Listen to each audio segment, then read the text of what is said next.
If you want to try some really good instant coffee, go to csinstant.coffee, use the code ADVENTURE at checkout, and it'll save you 50%. Long supporters of the show, so I really appreciate them, and I'd really appreciate it if you went and supported them. Thank you.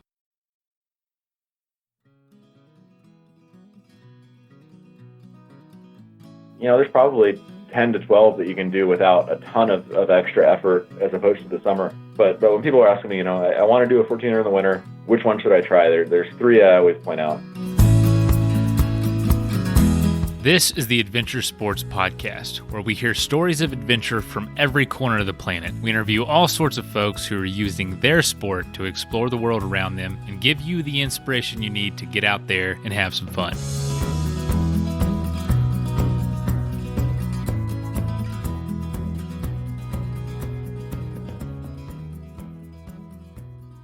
There's a number of reasons I chose this episode. One is the motivation of one of our most recent guests, Jason Hardrath, who climbed Mount Shasta over the weekend like it was nothing.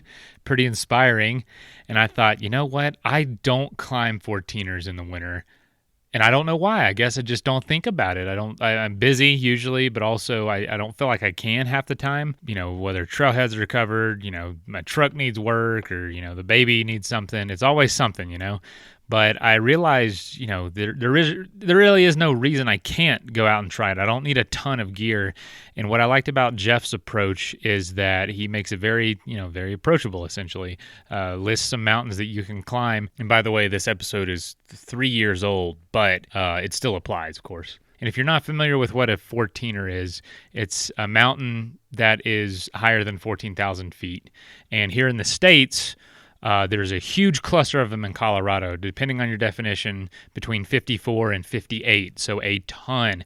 And outside of Colorado, there's kind of a handful in different states, but I think California is the next highest with like 9 or something. But the thing is, a lot of mountains are over 14,000 feet. None are higher than that. None are higher than 15,000. So the term altogether is called 14ers. And so they're a huge challenge here in Colorado. People, set out to climb them all. I've done about 20 of them. Some of the harder ones, some of the easier ones, some in the middle. And they've all been just an incredible experience. But it's typically, for me, in the summer months. So I have seen people climbing them lately and was inspired and said, you know what? We shouldn't have to feel like winter is this time of year where you can't do anything. And obviously a lot of people ski. I don't ski a whole lot, so it does feel a little bit more closed in than the summer. But let this episode be motivation for you, no matter if you're climbing mountains or just hiking, cross-country skiing, fat tire biking out on some trails. Just let it be motivation to you to get out there and have some fun this winter. We've still got a few months of winter, those in the cold states, so let's not let it slip by. But anyway, also you probably saw there is an announcement. We have some friends of the show reached out needing a third partner for an expedition coming up at the later in this month. It's in Greenland. It's a pretty big expedition. They've got some sponsors to make a documentary, so they preferably want a filmmaker. If you want details about that, listen to the episode I posted yesterday about it. It's just like a little 2 to 3 minute announcement episode. All the details for that are in the show notes. Check it out. If for some reason that strikes you as something you can pull off in a matter of a few weeks, it's a 6-week expedition, by the way. All the details are there. It's right there waiting on you. But anyway, let's get into the episode. Enough of me blabbering on.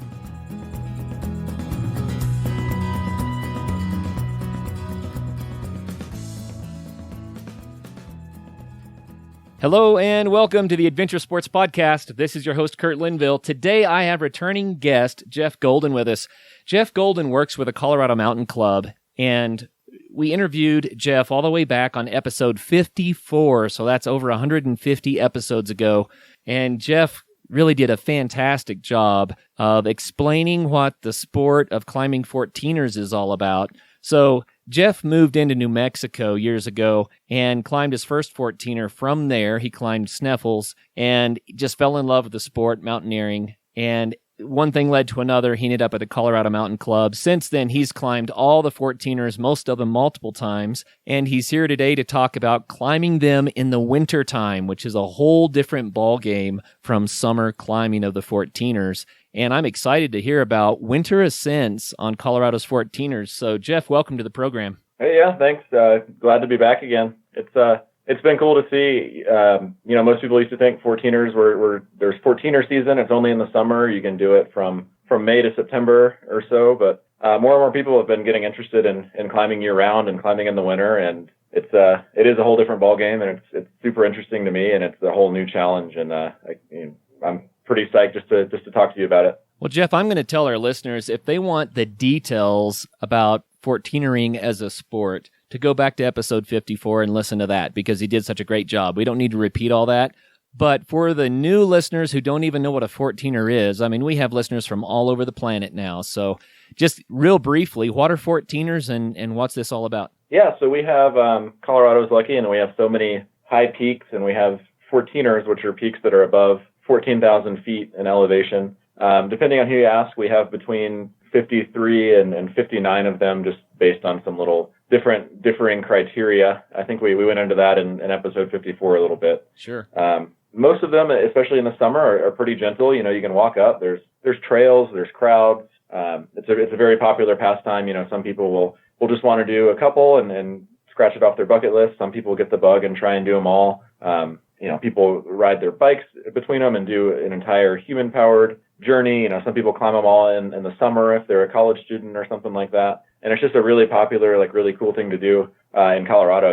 There's tons of blog posts and magazine articles and such talking about it. It's just getting more and more popular, and for good reason. It's super fun. It's one of the best ways you can get outside in Colorado, and it's a great way to get some exercise. I would have to tell people the easier 14ers are all still serious hikes. It's not for the faint of heart, but almost anybody can do a 14er if they practice some of the wisdom on how to get up a mountain. So it's something that it's a good point of entry for mountaineering for just about anybody, wouldn't you say? Oh yeah. I often refer to it as Mountaineering 101. A lot of people will work their way through the 14ers, and it's a nice progression where you can start off with the quote unquote easiest ones, which, like you said, are still difficult. They're still at very least half-day hikes that involve 6 to 8 miles and 3,000 feet of elevation gain. But yeah, and then you work up. Some of them you have to scramble. They're class 3. You have to use your hands and feet and actually do some rock climbing moves. And then the most difficult ones combine some difficult moves with some exposure where there's significant risks. But most people don't use ropes. They're still all pretty much considered walk-ups in the grand scheme of mountaineering. But it's a great introduction. People that do all the 14ers regularly go on to climb Mount Rainier, climb all across the world, become expert rock climbers, expert ice climbers. It's a great introduction to mountaineering, especially in Colorado. I think it's a marvelous sport. And Jeff, I started climbing 14ers before I moved to Colorado, which is a long time ago, back in 1988. And I've, checked a few off every summer since then almost, and have not climbed them all yet because I do so many other things. But it's been such a rewarding thing for me. And, I did an entire episode, Jeff, on how to climb a mountain. Day trip mountaineering is what I called it. And there are a lot of details in there that people can go through to find out about summer climbing. And you and I talked about it at length in episode 54 as well. So there's lots of information on how to do this. Great resources on our website, adventuresportspodcast.com. But winter mountaineering hasn't been discussed that much, and it's really a whole different ball game. So how did you get into winter mountaineering? So yeah, I got into winter mountaineering pretty early on in my 14ers quest. I started doing 14ers, and the first summer I was in New Mexico, and then I moved up to Denver later on, and I probably had done, over the course of a year, maybe 10 to 12 14ers, and then it started getting cold, snow arrived, and I just wanted to keep doing it. I couldn't imagine a winter without this sport that I'd grown to love, that had kind of been my main passion in life for a little bit. And so I just started researching and trying to find ways to keep doing it. And sure enough, this was even only 5 or 6 years ago, and there just wasn't much information on it. At the time, there were only 3 people that had climbed all the 14ers in winter. It wasn't really a super popular endeavor, but there were resources. There was 14ers.com has a lot of good information. You can sort through their trip reports by calendar dates. You can look at, pick a mountain and then look for trip reports that were in the calendar winter, and you can see the routes that people have taken and such. But yeah, I just jumped right in, and luckily there's some good mentors as well. I think I went on something called the Winter Welcomer Group Hike on Quandary Peak, which still happens every year. not quite in true winter. It's in the end of October, around Halloween most years. But it's winter conditions. Usually there's snow on the ground and you have to carry all the gear. But that was my first, cold weather conditions hike, and it was with a bunch of people that, like I said, they do it every year, and the purpose of it is to kind of mentor people that are new to it and help them get their gear dialed in and their, learn more about safety and such. And then just later on in that year, I just dove into it. There's a ton of 14ers that you can do in the winter without much more difficulty than you can do in the summer.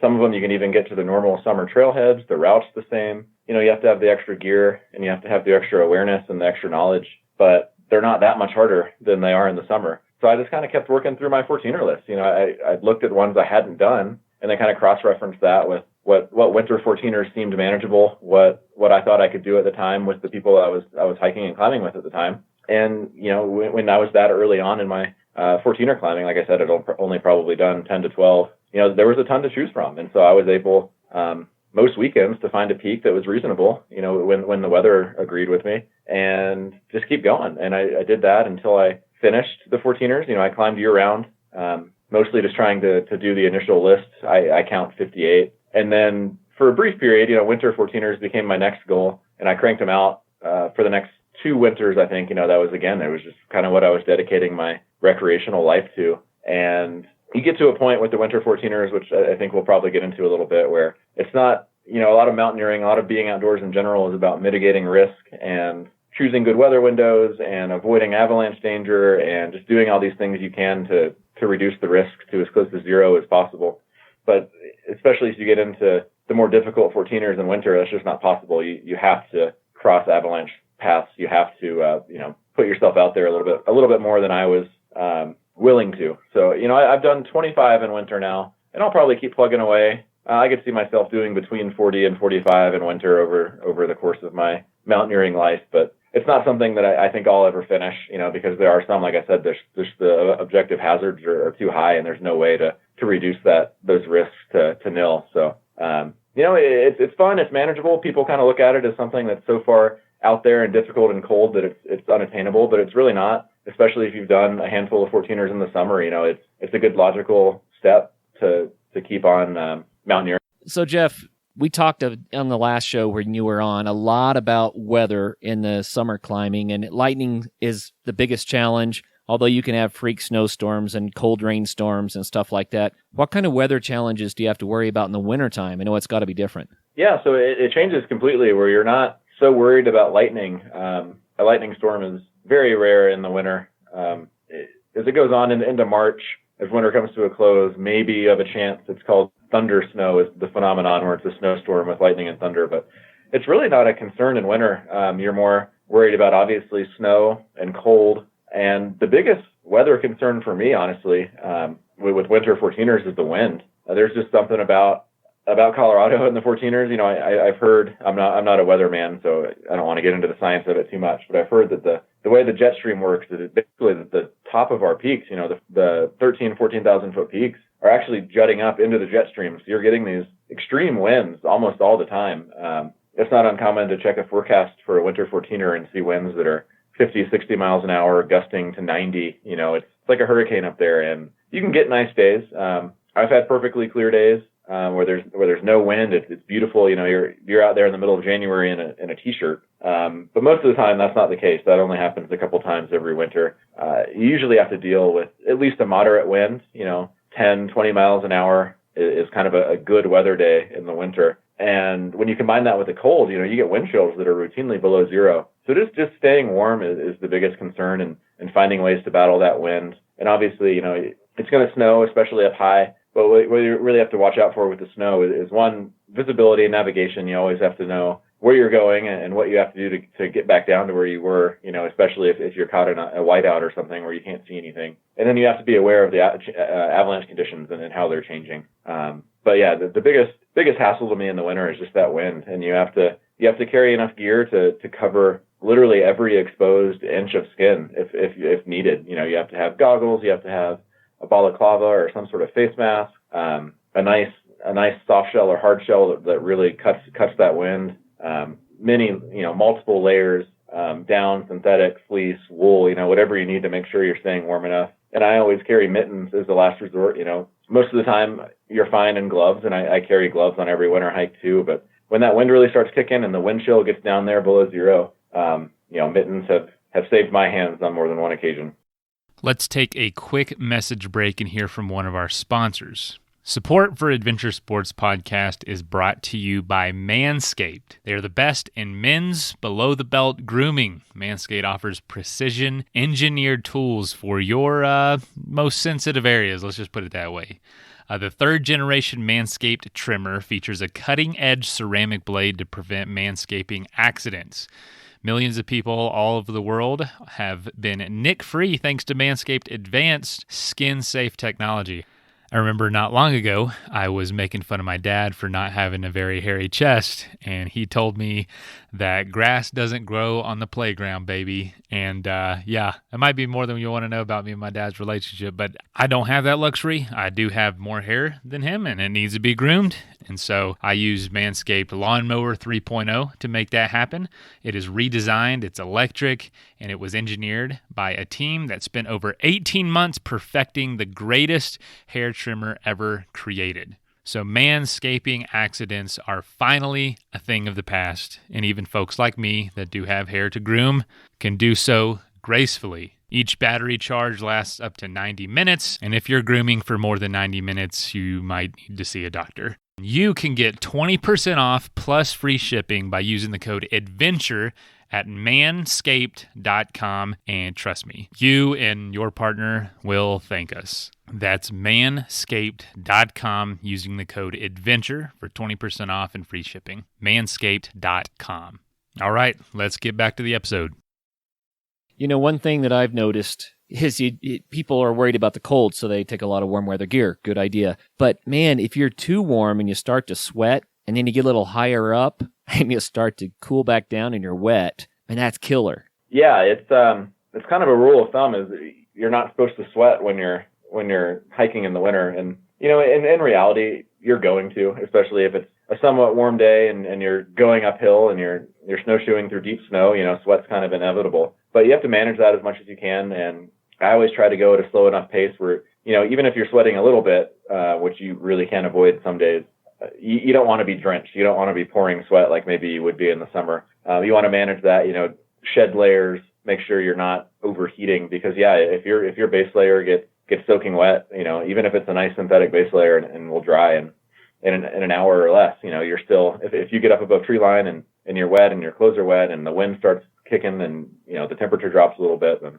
it is not a good time. I can speak from experience. Yeah, so I think the layer idea is a good idea. And I've heard some people say that layering may not be the warmest option. And I think in some circumstances they have a point. But man, when it comes to being active and then slowing down, maybe you take a break. I think you have to have layers that you can trade out quickly so you don't get too hot. And then when you slow down, you have a way to stay warm. Yeah, and there's this whole genre of gear called, it's kind of known as the belay puffy. Basically it's just saying a super warm, the warmest down or synthetic coat that you have. And I always keep mine really easily accessible. A lot of times, I honestly don't wear it much other than if I'm hiking down at night and the temperature's dropped significantly, or if I'm hanging out on the summit for a little bit. That's most of the time where I wear my belay puffy. But I do keep it accessible because when you stop and sit down, if you want to sit down for 10 minutes and drink some hot chocolate and eat a sandwich, you're going to cool off rapidly.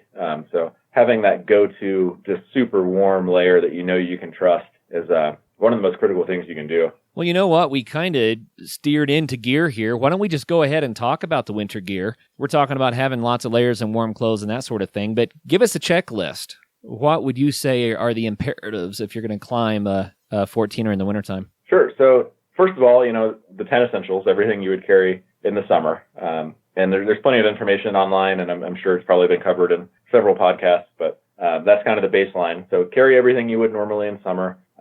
You're probably going to need a little bit bigger pack. I carry depending on the day and the length, between a 30 and a 45 liter pack in winter, just because you have so much more stuff, and especially some of the coats that take up more, they're bulkier, take up more room even when they're compressed. But I hike a little bit warmer than most people. So my layers, some people look at me like I'm crazy, and I look back at them like they're crazy with their 2 extra jackets. But I like a normal synthetic base layer t-shirt, and then a nice thin or medium weight fleece pullover. And that's kind of my normal outfit when I'm hiking uphill. Even if it's a little bit cold or a little bit windy, my body just is hot enough where I'm usually pretty comfortable in that, just the fleece layer. But I also carry a midweight synthetic jacket that I put on if snow rolls in or it just gets a little cold or a little windy. And then on top of that, I'll usually have a soft shell. If I'm expecting a lot of snow, I'll bring a hard shell or some sort of hybrid. But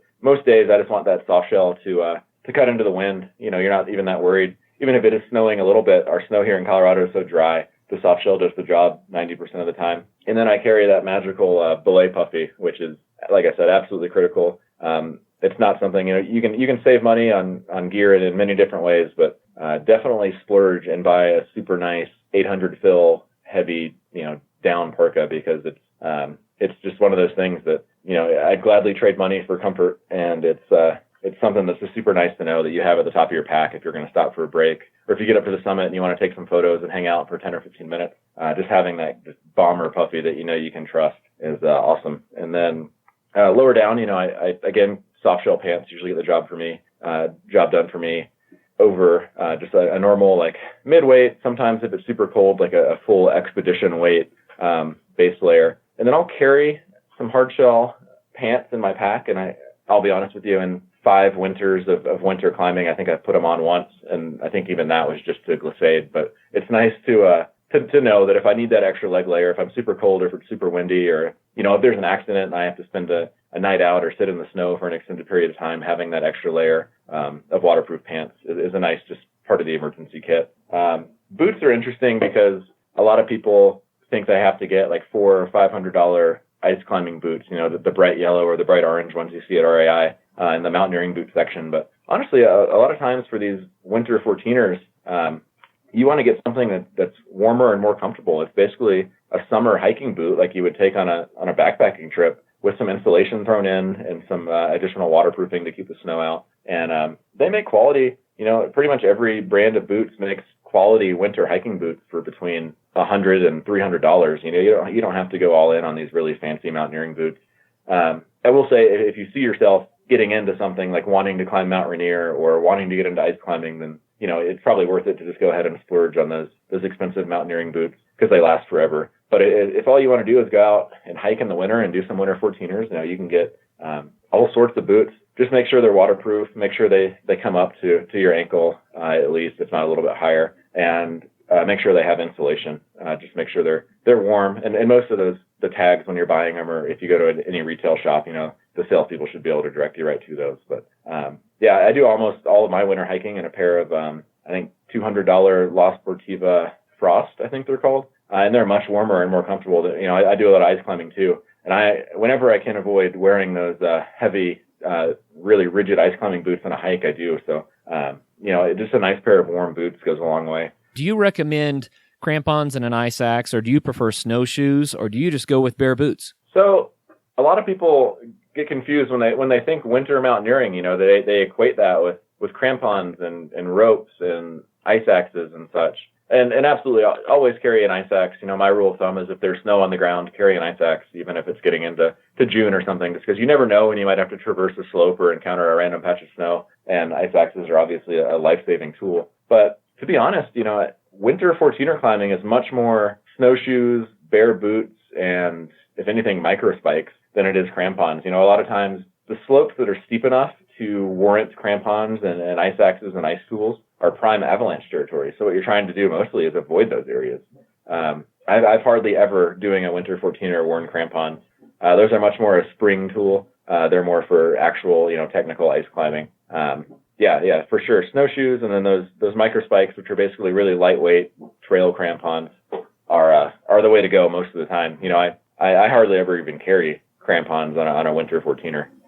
Well, in my experience, snowshoes have been adequate, and they come with a nice crampon type claw on the bottom of them anyway. But one tip for people that haven't done it: if you're trying to go up a slope that's a little bit steeper and the snowshoes start to slide on you, you can kick steps in, and not horizontal steps, but actually make your toe go down into the snow, and then the snowshoes will take you right on up. It works pretty well for me anyway. Yeah, and you can get specialized snowshoes. They tend to be the higher end models, the more expensive ones, but they have this little wonderful contraption called a heel lift, where if you're going up a steep slope, say 25, 30 degrees, right below that normal avalanche threshold, it really starts to kill your calves and make your legs tired. But you can just pop up this little bar that goes right underneath your heel, and it basically just saves you that motion, and it makes it seem like the ground is a lot less steep than it actually is. So I recommend anybody that if you're in the market for snowshoes and you want to get into this sort of thing where you're going to be doing steep trails,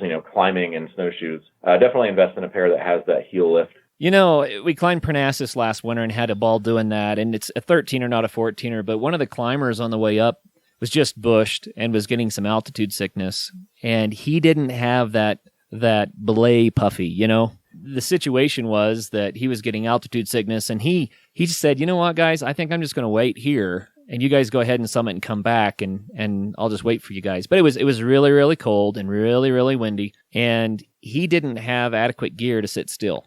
He was okay if he was moving, and generating heat. But I looked at him and I said, nah, dude, you're going to be hypothermic in 5 minutes. And so that's the one piece of gear that I picked out of your list there that I thought, man, that is really an important piece of safety equipment. In the end, we were close enough to the summit. I said, well, just go a little farther. Let's see how you do. And he was fine. He summited and had a great time and came back down. But I was not willing to leave him there alone without something like that to protect him. Yeah, and it's I think we talked a little bit in my earlier podcast, episode 54, where you want to carry enough to where you feel comfortable that you could survive a night out if you needed to. If you rolled an ankle and couldn't get out and rescuers couldn't get to you, you have to be able to survive whatever elements you're in. And I think, again, like a super nice belay jacket, belay puffy, just goes a long way in just making sure you can stay warm enough. And that's it's just a nice peace of mind knowing that if you do get stuck out after dark, or if you have to stop and sit still for an hour or two, just to know that you're not going to be freezing, that you're going to be maybe comfortable isn't the word, but you're going to be surviving, and you're not putting yourself in a dangerous situation. I'm not sure that we're selling the sport all that much, talking about how cold it is and how dangerous it can be and that kind of stuff. So why do you do it? Why would you climb a 14er in the wintertime? It sounds kind of extreme. Yeah, well, I think you'll probably agree with me on this. I think one of the biggest perks is that you avoid all of the crowds that are getting more and more prevalent on all the 14ers, especially the easier, more accessible ones to the Front Range cities. So you go out in the winter, if you do Quandary Peak on an August Saturday, you're going to be doing it with 200, 300 of your closest friends. And if you do that same hike on a January Saturday, you're going to see 4 or 5 other people. Maybe it's getting more popular, maybe 10 to 12, but it's nowhere near the zoo of the summer 14ers. So just having that true solitude and being out there in nature and being with yourself and your group and the people you're with, and really just having that true wilderness experience that's getting harder and harder to find in Colorado is just an awesome perk. I personally think the mountains are just so much more beautiful when there's snow on them. The pictures are better. You're out there and you're on the summit taking in all the views. And I mean, they're gorgeous in the summer too, when there's no snow, but just the snow, the white, the contrast between the white snow and the dark rocks, it just makes everything pop a little bit more in my mind. And it's just, so much prettier. And then even below tree line, you're down there in the trees and the pines and the dead aspens, and you have like the snow on the limbs and coming down on the branches, and everything's just so quiet and still. And it's just such a cool experience that you can't really get in the summer. And it's just like the 14ers in general. It's a cool personal challenge. You get a lot of fulfillment out of taking something that, when you're first introduced to the concept of climbing a 14er and then later, climbing a 14er in winter, for a lot of people, myself included, it seemed like such a far off goal, borderline, impossible or something, that would take a lot of training and time to really do. And then to go out there and put forth the effort and put forth the research and go up there and do it, just the feeling of accomplishment is something it's almost impossible to describe, but it's just one of the best feelings in the world for sure. I am totally with you on the beauty in the wintertime, man. The first winter 14er that I did was Elbert, the tallest 14er in Colorado, and it was a very cold day, and the wind was just kicking. Matter of fact, I have a picture of myself leaning into the wind about 45 degrees. I mean, it was nuts. The wind was probably getting close to 100. So it was not an ideal climbing day, but man, we got to the summit of Elbert, and looking out across the Sawatch Range, peak after peak after peak, as far as the eye could see in all directions, just white and caked with snow. I had never seen anything like that before, Jeff, and that was one of those moments that I would actually say was life changing. It impacted me so much. It was like, yeah, no, this is what living is about. I've got to make sure I always get these experiences into my life. Yeah, for sure. I mean, it's just, I don't think there's a way you can describe it without doing it. So I don't know if there's a stronger endorsement to just, if this is something that you're contemplating, if you've done a couple 14ers in the summer and it's something you've loved and enjoyed and you need an extra little, kick in the butt to go try one, I think we're selling it pretty good now. Right on. So let's talk about how difficult, as far as strenuous it is. In the summertime, okay, it's a tough hike, right? Tough hike with altitude. So what about in the wintertime? Yeah, so the main thing is that, you think of these summer 14ers and you're getting to the trailhead and you're driving, 5 or 10 miles down this little dirt road in your four-wheel drive vehicle to get to the trailhead. Those roads are not plowed and they are totally covered in the winter. So you just have that extra distance. For a lot of them, there are a couple, which I'll touch on later, that you can actually get to their summer trailhead in the winter, but almost all of them, you're looking at least a couple extra miles of just walking along a road to get to the summer trailheads that aren't accessible in the winter. So yeah, it's just extra distance, which obviously comes with some extra elevation gain. So you take a long hike in the summer and you make it even longer in the winter. You add in, whether you're on snowshoes or a backcountry ski setup, whatever your flotation system is, to make sure you're not wallowing in the snow. No matter what it is, it's a little bit of extra exertion, and you just move a little bit slower. Things take more time in the winter because snowshoeing, I mean, it just takes longer. It's more effort. It's slower. And especially if you go out, after a recent storm, if there's new snow on the ground and it's called breaking your own trench. You're walking forward in snowshoes, and if somebody has gone before you, you're basically just following in their track, and it's almost just like walking. It's not any more difficult than walking in plain boots without the snowshoes. But a lot of times, if you're out there on your own, you're the one that's making that trench. You're the one packing down the snow, and that's just a whole nother level of exertion. And that's why a lot of times, people will travel in groups of 2 to 4 or more in the winter. And that person in the lead is doing like twice as much work as the people behind them. So you switch off like every 10 or 15 or 20 minutes, depending on how strong the lead person is, and just share that duty of trail breaking, because that is just killer. It's so much more, it takes so much more energy. It burns your legs, and only the strongest of climbers, the most in shape, hardcore, diehard climbers can go out there solo and break trail for hours on their own. That's why having partners and having friends is even more important and fun in the winter to cut down on that trail breaking. Yeah, no doubt about it. I kind of chuckle because I remember watching my nephew he's 6 feet tall and about 210 pounds, and it's all muscle. And I was watching him break trail with snow up to almost his waist. And man, it'll stop you. Even if you're a big, strong, powerful person, then breaking trail is tough. That's tough. Yeah, I had an experience when I climbed Mount Evans in December a couple of years back, and it was me and this one girl was my partner, and it was fine going for most of the time. We got to this one section, the last maybe 500 feet up to tree line, and once you're above tree line, a lot of these 14ers are more or less windswept. The snow becomes much less deep. Most people will take off their snowshoes and either carry them on their back or stash them once you're above tree line, because you just don't need them anymore. You're on the rock, or the snow is more hard packed. But yeah, we were at this last 500 feet up to tree line, and it took us, I'm not kidding, it was probably 3/4 of a mile in 500 feet, and it took us a solid 2.5 hours of just hip deep snow, even in snowshoes. I mean, every step took 10 seconds. Time for a quick message break.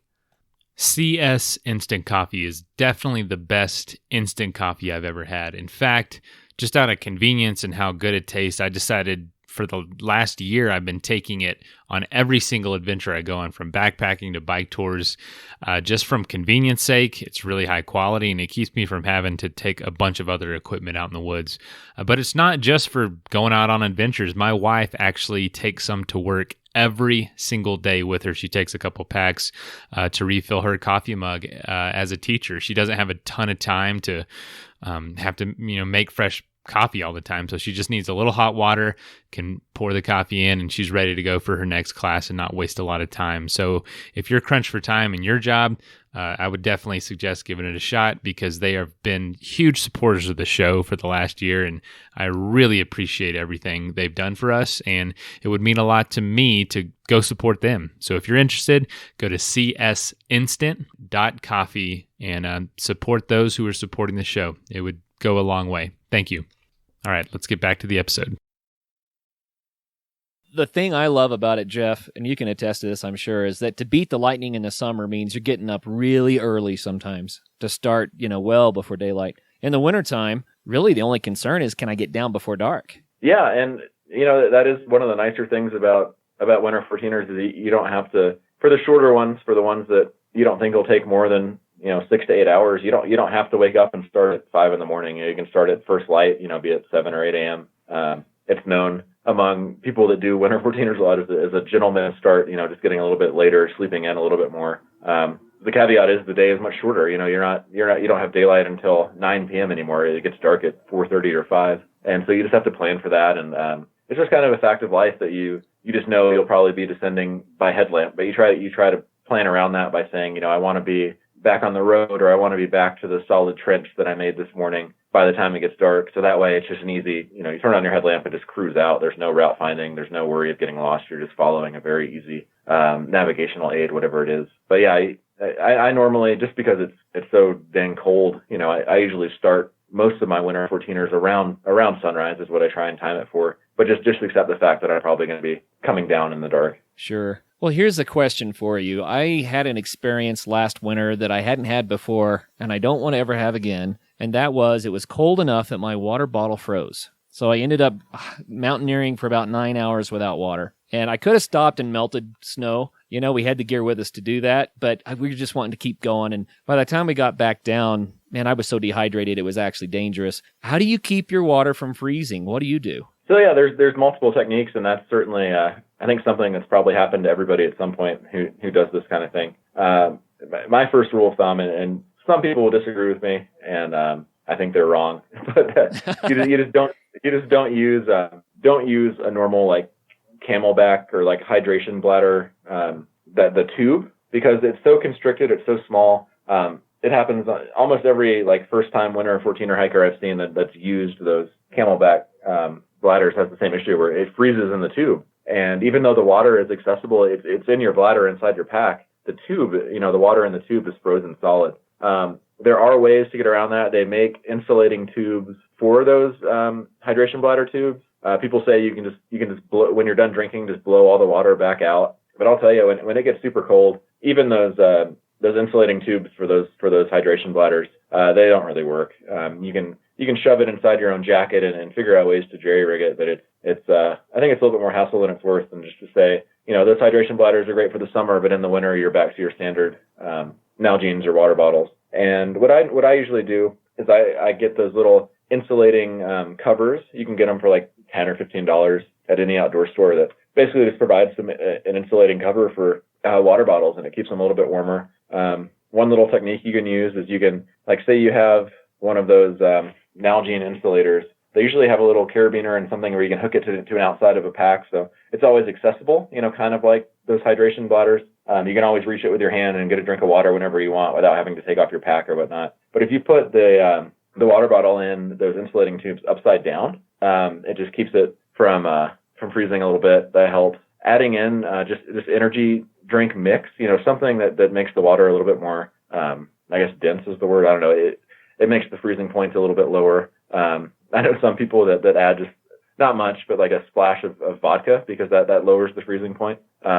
So there are some techniques there. And then just to make sure that I always have something to drink, something to hydrate myself, even if something, if I have an Nalgene in my pack in an insulating cover, I don't think that would ever freeze. But just in case it ever did, I always carry a thermos of hot tea as well, which will I can't think of a scenario where that would freeze. The thermos I have keeps it steaming hot for like 8 hours. So that's just a good way to make sure you always have something to drink. But yeah, there's all sorts of techniques.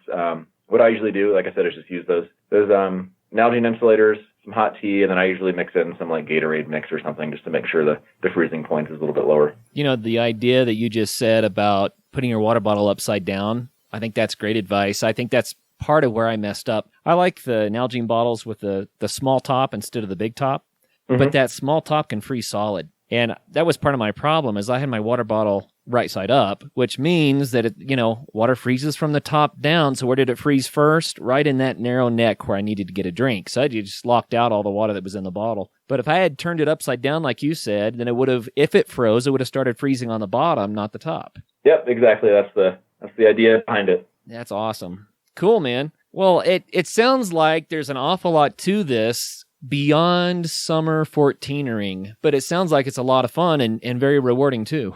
Yeah, for sure. I mean, it's basically taking all of the things you've learned from winter 14ers and adding, doubling the amount of gear and knowledge you need. But it's certainly accessible once you're comfortable doing summer 14ers. Winter 14ers are certainly something that's within anybody's grasp. It's an expensive sport. It's something you have to buy a lot of gear for. The boots and the belay puffy on their own are probably going to be a $500 investment, even if you find a good deal. So it's not cheap by any means, but you can accrue gear as you go, and it's something that if you really want to do, it's definitely worth the investment. And the gear lasts forever once you buy it once. You might want to upgrade or get something more jazzy, but the things you have typically work for years and years. Well, it's cool because you don't have to buy a lift ticket to do it. Once you're geared up, then it's free to go. So exactly. That's fun. Tell us a little bit about special safety concerns. You mentioned avalanche terrain a little bit, but I always like to talk about that. It is probably one of the most dangerous things about mountaineering. So what about avalanches? Sure. So especially for the beginner or the easiest or more accessible of the winter 14ers, most of the reason those are considered the easier ones and the ones that people do first are because there are easy or obvious routes where you can avoid any avalanche danger whatsoever. When you get into talking about difficulty and the most difficult winter 14ers, there's scrambling and there's climbing and there's exposure just like in the summer, but you're really adding in just the inevitability of avalanche danger and crossing avalanche paths. But the best thing you can do, and I would recommend it if there's one takeaway from this entire podcast is don't go out in the winter in the mountains where you might encounter avalanche slopes without at least taking something called an avalanche awareness course. And they're offered from many different organizations, many of them for free. Most of them are 1 to 2 hours. It's not a huge commitment, but you really get at least an introduction to an understanding of what you're looking for, what you're looking at, how avalanches work, and most importantly, what exact terrain to avoid. The Colorado Mountain Club, my employer, we have several avalanche awareness courses, Boulder, Denver, Fort Collins, Colorado Springs, kind of all over. The Colorado Avalanche Information Center, CAIC, does several every winter. Friends of Berthoud Pass is a local nonprofit that does free avalanche awareness clinics across the Front Range, pretty much, I would say almost a couple times a month during the winter. There's all sorts of organizations that are offering this kind of very introductory level training for avalanches, and I would strongly recommend going to one before you even go snowshoeing. If we're not even talking about winter 14ers, but before you get out in the winter, having that basic introduction to avalanches is critical. And then you can go up from there. You can get an avalanche level 1 certification, which usually costs between $200 and $300, and just gives a much more in-depth. It's usually several classroom sessions with some field days where you're out there actually studying the snow and getting to know it a little bit more. You can go up into avalanche level 2, where you actually get much more in depth into the science of it, which is where a lot of backcountry skiers and ski mountaineers, the people that are out there specifically targeting avalanche terrain. The slopes that are the most fun to ski in the winter are also the most avalanche prone. So they really have to know how to dig a snow pit and know what they're looking at and know how the layers are bonding and all this sciencey stuff. So depending on what you want to do, there's all sorts of levels of avalanche education you can get. But at a very basic level, there's really no excuse not to go to one of these avalanche awareness seminars. They're either free or they're under $100. They're very affordable. They only last 1 to 3 hours, I would say. Some of them that you have to pay for are probably like 3 hours and then have a field day on the weekend or something. But it's just basically teaching you how to avoid avalanche terrain, what to look for, and how to get around it. And it's just absolutely essential knowledge to have if you're going to do any kind of backcountry recreation in the winter. Yeah, I agree with that. Absolutely. It's really important. And I always say this, I've said it over and over again on the show. A lot of people in Colorado are aware of the dangers because, the fatalities hit the news here every winter, but people from out of state don't always know. And we have an awful lot of listeners from around the world. So if you come to Colorado and you want to go into the backcountry in the wintertime, realize that it's not just a walk in the park. You have to have some skills to stay safe. So just want to always try to get the word out about that. Yeah, and it's something you really have to stay constantly vigilant about. You always have to keep your head on a swivel and be assessing the snowpack and looking up at what slopes you're about to cross under or down at what slopes you're about to go over. And a lot of accidents, unfortunately.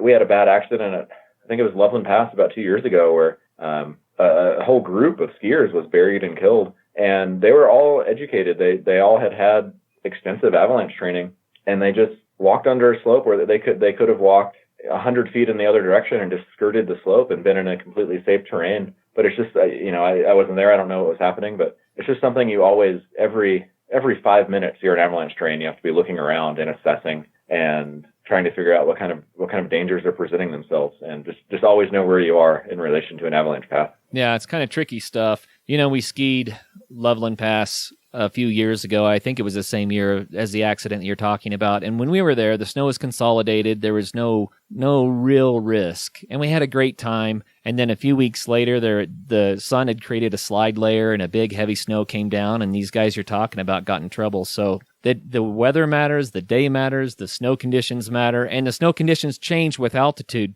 So what's good where you are might be absolutely lousy, 500 verts higher. So just telling people, get the education and know what you're doing. Yeah, and just one more plug for the CAIC, the Colorado Avalanche Information Center. They publish daily avalanche forecasts that are zoned, so where they have them, for the Swatch Range, for the Sangre de Cristo Range, for the Elk Range. And so you can go in, and I try to make a habit. Most people, they sit down at their desk in the morning and they have a habit of reading, they check a couple sites, and then they get on with their workday. And I always incorporate CAC's daily forecast into my morning reading, just even if it's a Tuesday and I'm not even going to get out that weekend, just to know what the snowpack is doing, how it's being affected by storms, by wind, all that kind of stuff. And just having a working knowledge of what's exactly happening with the snow is it's a powerful tool. That's a cool part about adventure sports is it's not just when you're out doing the sport that you get to enjoy it. What you're talking about, it's fun. Keeping track of what's going on out in the mountains and kind of having an idea, even when you can't go up yourself. That's what I love about adventure sports. You can enjoy them in all sorts of different ways, even when you're not doing them. Oh, for sure. Absolutely agree. CAIC, is that .org or .com? What's their URL? Do you know? I'm not sure. I usually just Google it. All right, I'll look it up. Tell you what, here's what I would like to know next. Tell us a story about just an amazing day of winter climbing on a 14er. What was it like? Tell us about some of the experiences you had along the way. Yeah, so there's a couple, but to choose one, I did Mount Massive, which is the second highest peak in Colorado.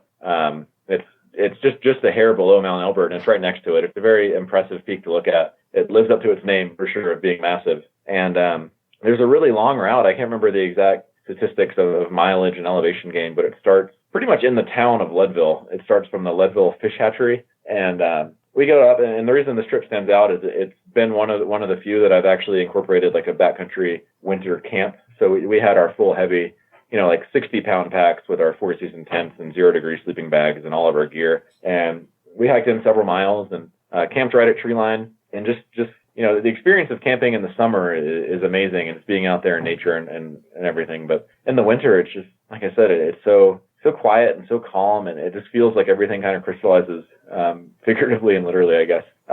And just having that experience of feeling truly out there. We're out there in the middle of winter. There's no ATVs or hunters or other people hiking or camping or whatnot. It's us within like a 6-mile radius probably. And then the next day, we almost didn't go on the trip because the wind forecast was one of those really heinous days of being like 60 mile an hour sustained with gusts close to 100 or something. And that's tough. Yeah, well, this is kind of the epitome of the story, where sometimes you can look at a weather forecast and you just kind of have to go and see for yourself sometimes, and be totally willing to turn around if you have to. But we saw the forecast and we'd been planning the trip for a few weeks, and we're like, well, let's just, worst case scenario, we'll go have a fun winter camp and go trod just above tree line and then tuck tail and run. It'll still be a fun weekend outside. But we got up, and it just so happened that the wind was blowing in exactly the right direction. And Mount Massive is so massive that the wind was literally blowing from the other side of the mountain,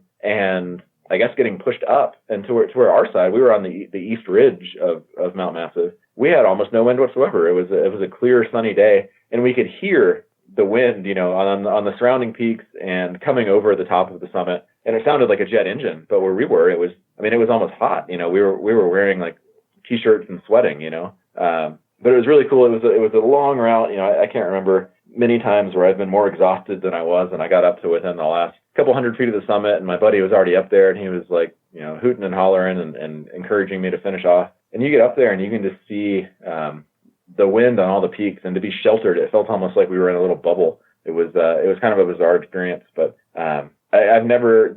The reason this trip stands out, I think, is I've never seen anything like that. Like, I don't know if you've ever seen a sea of peaks that are being blasted by 100-mile-an-hour winds, but it just looked like 100 Mount Everest with their snow plumes coming off of them, and we were up there. We were on the second highest peak in Colorado at 14,400 and something feet, and just to look around and just take in like just absorb the extent of Mother Nature, sitting there and just admiring the sheer power of what we were watching, and to know that we put in so much work and had a super cold night camping, and that we, even before the trip, we were like, oh, we probably have like a 10% chance of actually summiting with this absurd forecast. And to actually, accomplish our goal was just such like you said earlier, just such a life-fulfilling accomplishment. Yeah, man, that sounds delightful.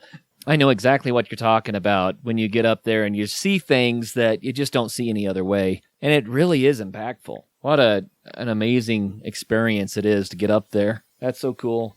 So I wanted to ask you about access. You mentioned that a lot of the 14ers you just can't hardly get to in the wintertime. Which ones can you get to? What would you recommend if people want to try it? Sure. So there's several. I kind of always point people in the direction of three. There's certainly, there's probably 10 to 12 that you can do without a ton of extra effort as opposed to the summer. But when people are asking me, I want to do a 14er in the winter, which one should I try? There's three I always point out. And the first one is Quandary Peak, which is one of the ones you point people toward that if they want to do their first 14 in the summer, it's the same thing. And the main reason being is the Quandary trailhead for that mountain's east ridge, the standard route that everybody does, is you can access it in the winter. There's no extra road walking. There's nothing. It's all plowed. The trailhead starts in basically a residential neighborhood. So the same level of exertion in terms of mileage and elevation gain that you have to do in the summer is the same in the winter. So Quandary is a great one to start with. It follows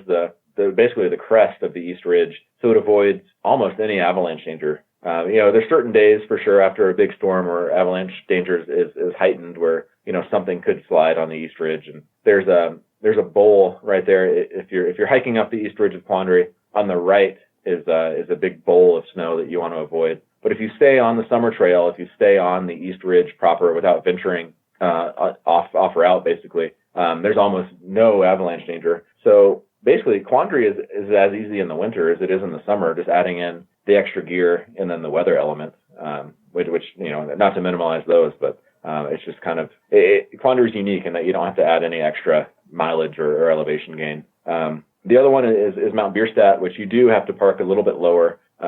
I forget the name of the campground, but if you're driving up Gonella Pass from Georgetown, there's a campground you get to that's about 1.75 miles short of the actual summit of Gonella Pass, and they plow the road to there every winter, so you can get to that trailhead. And then from there, you're just walking up the road of Gonella Pass it adds about 3.5 miles round trip. But Mount Bierstadt is already kind of a short hike. It's like 6 or 7 miles and 3,000 feet or something. So even with the added distance in the winter, with the decreased access, it's still only like 10 or 11 miles and maybe like 3,500 feet, it's nothing to sneeze at. But in the grand scheme of winter 14ers, it's still pretty mellow. And the west slopes that you climb up, the standard route of Mount Bierstadt, are generally pretty windswept. I've done that peak 2 or 3 times in the winter now, and a lot of times once you're above tree line, once you're above the willow section, you're actually climbing up the flanks of the mountain. You're just in your boots, maybe some micro spikes, but it's so windswept there's hardly any avalanche danger in most conditions,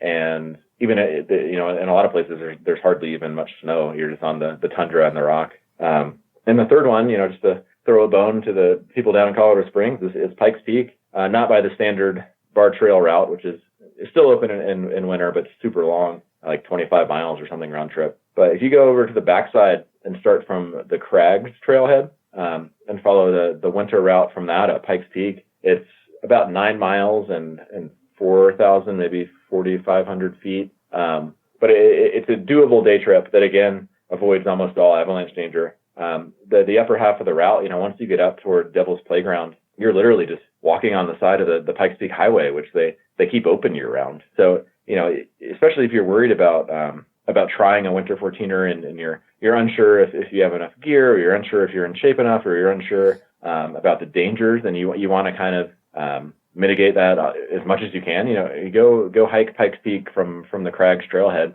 and do it on a day when the highway's open, when there's good weather, or they're running the tram up to the summit. And then, if you find yourself in trouble, there's always rangers, or you can get to the summit house and try to negotiate, taking the tram down or something. But the gist of it is that there are other people around. You're not out there entirely on your own or with your own group. So those are the three that I threw out there as beginner winter 14ers. It's nice with Pikes Peak that you have that kind of fallback plan B. That's cool. So it would be a good one for people to try who are just a little bit antsy about whether this is their thing or not. That's a good idea. Yeah, and I would still always say, be self-sufficient. Don't count on other people or finding somebody else. But they do keep that road open as much as they can in the winter. If there's a big snowstorm or a big windstorm, they close it down. They keep the tram running as much as they can. So if you pick a good weather day and that people are driving up the road or the train is running, then you can even get it. One of the most bizarre experiences I've had on a winter 14er is the first time I did pikes from Crags in the winter. There's another one of those just obscenely windy days, and me and my one partner were hiking up, and we're covered head to toe. We're wearing like all these layers, and I have a balaclava on and goggles, and it's just been like a hellacious couple hours hike up to the summit. We get there, and the summit gift shop is open, so we could go in there and take off all of our layers, and we had like hot coffee and a donut and a cheeseburger. And you could buy they had people working it. They had retail workers up there. You could have bought an I Summited Pikes Peak t-shirt right there if you wanted to. It's just kind of a unique experience that Pikes Peak can offer. Oh, that's really cool. Well, man, where does the time go? We get started talking about this stuff and it just goes away way too fast. But Jeff, tell us how people can get a hold of the Colorado Mountain Club so that they can learn some of these skills, find out about all the classes that you offer and the events that you have. Sure. Yeah. I did want to point out too that I have a blog that I maintain called iceandtrail.com, and I have two blog entries that would be relevant to people listening to this podcast and interested in winter 14ers. That 10 things you need to know for hiking in the snow, and then 5 winter 14ers for beginners. So there's some good resources there. I've tried to pull a lot of what we've talked about today in there. And then the Colorado Mountain Club is, we've been around for more than 100 years, and we offer all sorts of classes ranging from intro to hiking, if you moved here and you've never been on a trail before, all the way through ice climbing and high altitude mountaineering. But we offer so much for people that are interested in winter 14ers. Basic mountaineering school would be probably the main class that will start up here in a couple, and can't remember the exact date, but at some point this winter, basic mountaineering school will start, and they teach basic avalanche awareness, all this gear stuff. They teach you how to use an ice axe, how to walk in crampons, all that good stuff. It's exactly what it sounds like. It's basic mountaineering school. From there, you can move into high altitude mountaineering, which basically trains people to climb mountains like Mount Rainier and Denali. And we also offer a ton, and again, I can't stress this enough, of these avalanche courses. Everything from avalanche terrain avoidance, which is one of those basic avalanche awareness seminars I was talking about earlier. We offer avalanche level 1, avalanche level 2. You can get your full certification in avalanche science through the CMC, and it's just absolutely critical information. And we offer several of those almost monthly, probably several times a month. We have some sort of avalanche school going on, and you can just go to cmc.org/schools to see all of our upcoming schools. And this time of year, most of them center around winter hiking and avalanche awareness. Man, that's a lot of resources. Thanks for that. So cmc.org/school for avalanche training, the Avalanche, the Colorado Avalanche Information Center, the URL, you can look up CAIC, it pops right up, but the URL is avalanche.state.co.us. And then your blog is iceandtrail.com, and I just glanced at that. Dude, it looks awesome. I'm going to have to spend some time during one of these colder winter days enjoying your blog. That's really cool. Yeah, there's probably too many dog photos, but I try to put some real information in between those. People love dogs, man. It's awesome. Dogs are great. Well, Jeff, thank you so much for your time today. Sure, yeah, and just real quick, one more resource I wanted to throw out is there's a lot of places to get accurate and good weather forecasts, but in terms of backcountry snow reports, there's a website called opensnow.com that just has really spot on, and they're geared towards skiers. It's meant for the resort skiers and the backcountry skiers. But in terms of actually forecasting how much snow is going to fall in the mountain ranges at elevation, they have daily updates, and it's part of my morning reading along with the CAIC report. Okay, well, I'm going to put all of these links in the show notes because they're great resources for people. And, listeners, winter mountaineering is a blast, and I would encourage anybody who's even slightly interested in what it's like to give it a shot, but do it safely, get some training first, take some friends with you, and enjoy it. It's magical. It really is. It's just magical. So, Jeff, thanks again for being with us. Yeah, thanks a ton for having me on again. I look forward to speaking again about something else at some point. Yeah, we'll do it, man. And for all of our listeners out there, as always, until the next show, get out there and have some fun. First of all, thank you so much for listening. It means the world to us that you choose to listen to this show. If you'd like to help us further, you can leave a review on iTunes, share us with your friends, your family. It goes a long way to growing the show. You can also support us financially through patreon.com/adventuresportspodcast. Link is in the show notes. And also, if you have an idea of who could be a good guest for the show, we're always looking for people to tell their story about the outdoors or adventure. So if you know someone, please reach out. Email us at info@adventuresportspodcast.com. And until then, get out there and have some fun.